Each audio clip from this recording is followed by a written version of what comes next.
অধিকাংশ মানুষই জানে না ২টা আলু ভালোভাবে সিদ্ধ করে নিয়ে সেটা একটু হাত দিয়ে ভালোভাবে ম্যাশ করে নিয়ে তার মধ্যে খুবই সামান্য পরিমাণে একটু লবণ, খুবই সামান্য পরিমাণে একটু লাল মরিচের গুঁড়া, সামান্য পরিমাণে একটু ধনিয়া গুঁড়া আর খুবই সামান্য পরিমাণে একটু হলুদের গুঁড়া দিয়ে তার মধ্যে ৩ থেকে ৪ চা চামচ পরিমাণে ময়দা দিয়ে হাত দিয়ে ভালোভাবে ঘষে ঘষে একটা শক্ত ডো তৈরি করে নিতে হবে।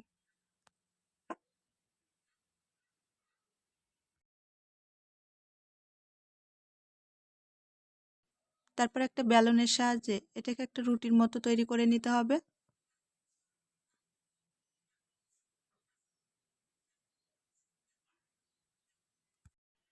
রুটিটা এমনভাবে তৈরি করতে হবে যাতে অনেক বেশি পুরু আবার অনেক বেশি পাতলা না হয়।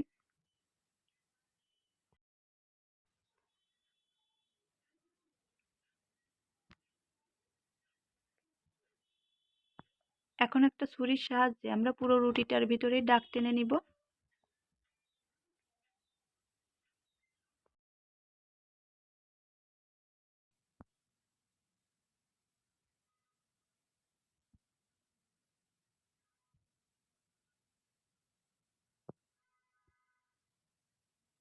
আর পুরো ঠিক এমনই হবে।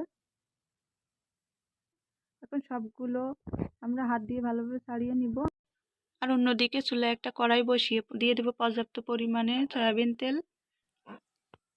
তেল হালকা একটু গরম হয়ে গেলে একে একে সবগুলো নাস্তা আমরা দিয়ে দিব।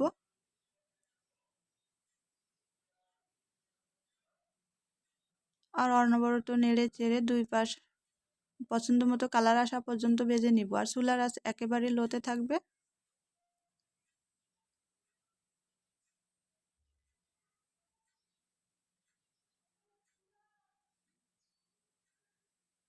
আর এরই মধ্যেই কিন্তু আমার এক পাশ ভাজা হয়ে গিয়েছে। এখন তেল ঝরিয়ে এটা উঠিয়ে নিব। একইভাবে বাকি স্ন্যাক্সগুলোও ভেজে নিয়ে তেল ঝরিয়ে উঠিয়ে নিলেই তৈরি হয়ে যাবে আমার পটেটো স্ন্যাক্স, যেটা বাচ্চা থেকে বড় সকলেই পছন্দ করবে। বিশেষ করে বাচ্চারা তো মহা খুশি হয়ে যাবে। আর যারা ফ্রাঞ্চ ফ্রাই খেতে পছন্দ করে তারা কিন্তু চোখ বন্ধ করে অনায়াসে এই রেসিপিটা তৈরি করে নিতে পারেন। আর হাতে ৫ মিনিট থাকলে কিন্তু এই রেসিপিটা অনায়াসেই তৈরি করে নিতে পারবেন। আর তৈরি করা কতটা সহজ সেটা দেখে নিশ্চয়ই বুঝতে পারছেন। ঘরে মাত্র ২টা আলু থাকলে এই রেসিপিটা তৈরি করে নিতে পারবেন। আর এখন স্ন্যাক্সগুলো কতটা ভিতরে পারফেক্ট হয়েছে সেটা একটু ভেঙে দেখিয়ে দিচ্ছি।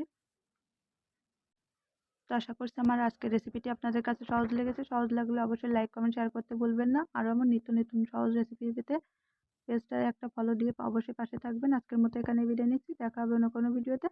ততক্ষণ পর্যন্ত সবাই ভালো থাকুন, সুস্থ থাকুন। ধন্যবাদ।